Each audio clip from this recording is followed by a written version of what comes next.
Здравейте! Днес ще си говорим за един от, може би най-сложните и майсторски романи в българската литература.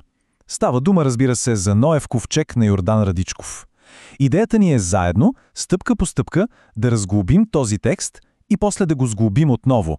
Само така можем да се опитаме да разберем неговата наистина дълбока, а на моменти и честно казано и доста плашеща структура.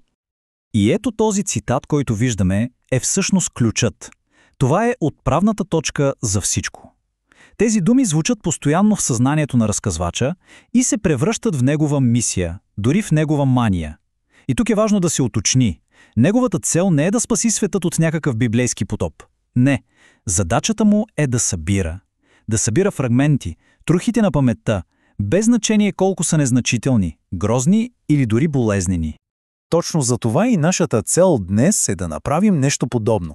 Представете си го така. Заедно ще построим един ковчег, но ковчег на разбирането. Ще го сглобяваме дъска по дъска, фрагмент по фрагмент, ще събираме герои, идеи, образи и накрая ще видим какво ще се получи. Каква е цялата картина, която Радичков ни е завещал?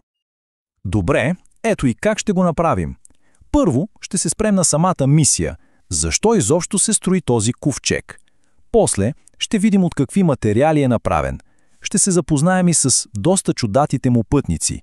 Ще проследим пътуването и накрая, разбира се, ще стигнем до голямото послание. Да започваме. И така, първа точка – мисията. Откъде всъщност идва тази грандиозна, направо невъзможна задача? Важно е да кажем веднага. Това не е някаква божествена заповед, както при библейския Ной. Не, тук става дума за нещо много по-мистериозно и дълбоко лично. Всичко тръгва от един образ, един наистина потресаващ образ. Представете си огромен гол труп, който се носи по реката. Радичков го описва като движещ се величествено и бавно, като подводница. Тази фигура не говори, но сякаш втълпява мъгляви мисли в главата на разказвача. Именно този космически удавник е катализатора. Той е тихият, мълчалив глас, който го кара да поеме тази роля на съвременен Ной. И начинът, по който разказвачът приема тази мисия, той е изключително интересен. Защото той е напълно наясно, че няма, цитирам, никакви шансове за успех. Това не е героична история за някакво триумфално спасение. Съвсем не. Това е история за приемането на една обречена, но абсолютно необходима задача. Задачата да съхраняваш, дори когато знаеш, че си обречен на провал. Добре, мисията е ясна. Но от какво всъщност е направен този ковчег? Какви са материалите? Защото е ясно, че не е скован от обикновено дърво. Не, направен е от нещо много по-крехко и същевременно много по-вечно. И тук стигаме до самата структура на романа. Забравете за класически сюжет с начало, среда и край. Книгата е по-скоро мозайка. Сбор от на пръв поглед несвързани истории. Някои сюрреалистични, други брутални, трети пък неочаквано красиви. Това са те, трохите на живота, които разказвачът събира. Истории като тази за неизтребимия плъх, за грозното, но невинно въшкарче или пък зловещата притча за хлебарката. Всяка една от тях е дъска за ковчега, парченце от големия пъзел.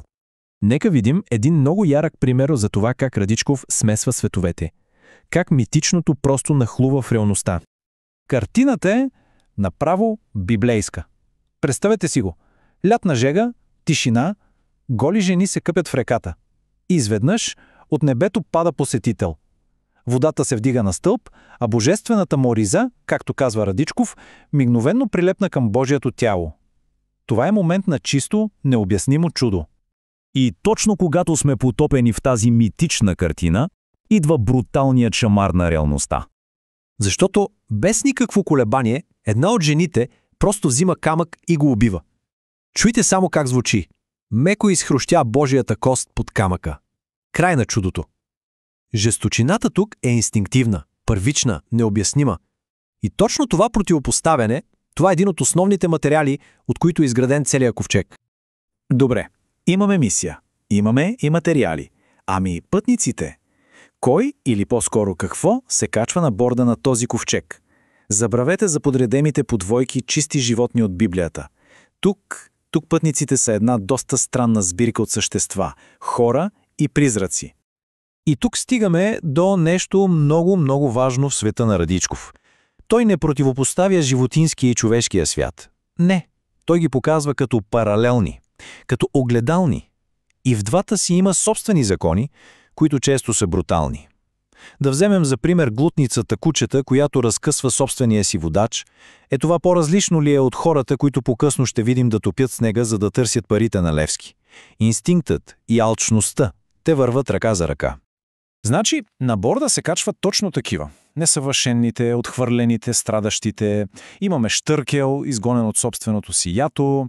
Имаме го и оново самотно, грозно въшкарче, което е едновременно отблъскващо и невинно. Има ги и мистериозните каракачанки, целите в черна вълна, сякаш излезли от някакъв древен мит.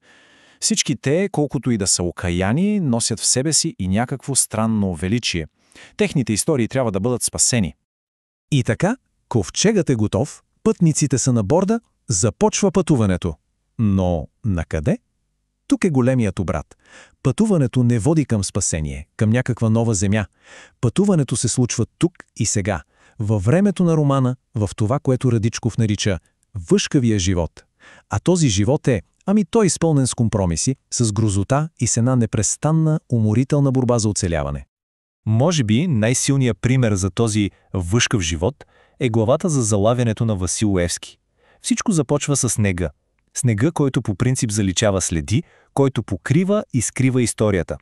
Апостол отпада и оставя своя отпечатък в този сняг. И тогава се случва нещо много радичковско.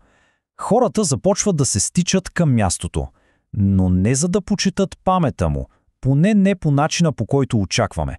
Те буквално събират снега от отпечатъка му в дисаги. Защо? Едни вярват, че е светиня, други обаче се надяват да го стопят и да намерят парите му. Ето я паметта, едновременно свещена и осквърнена в един и същи момент. И тук идва гениалното прозрение на автора. Този сняг не е просто сняг. Той, казва разказвачът, вали от преди 500 години. Натрупал е величествени преспи в душата на угнетения българин. Снегът е метафора.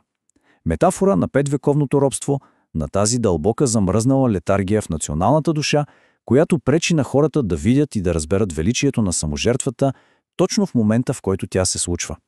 А ето и още един пример за философията на този въшкав живот, разказан с типичния за Радичков черен хумор. Първо, случва се грешка. В кифла, предназначена за кмета, е изпечена хлебарка. Второ, за да се спаси, търговецът прави нещо гениално и ужасно. Обявява хлебарката за стафида и я изяжда. Трето, това води до адаптация.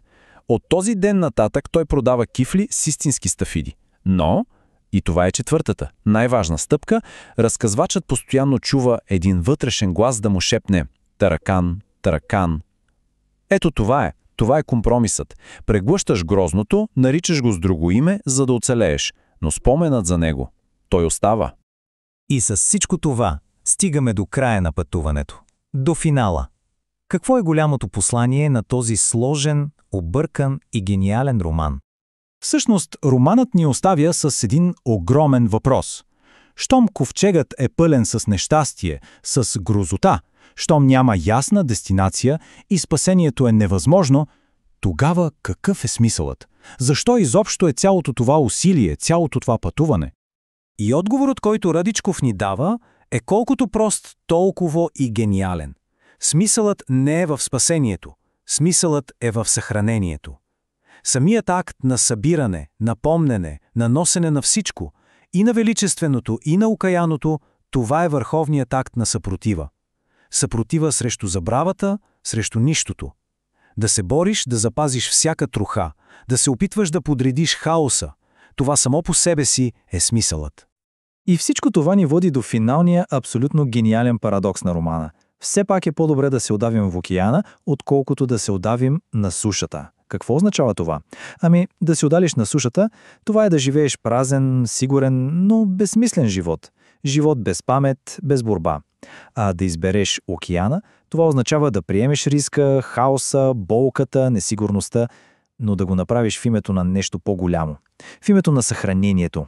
В крайна сметка, това е изборът, който Радичков ни представя. Изборът между един смислен провал и една абсолютно безсмислена сигурност.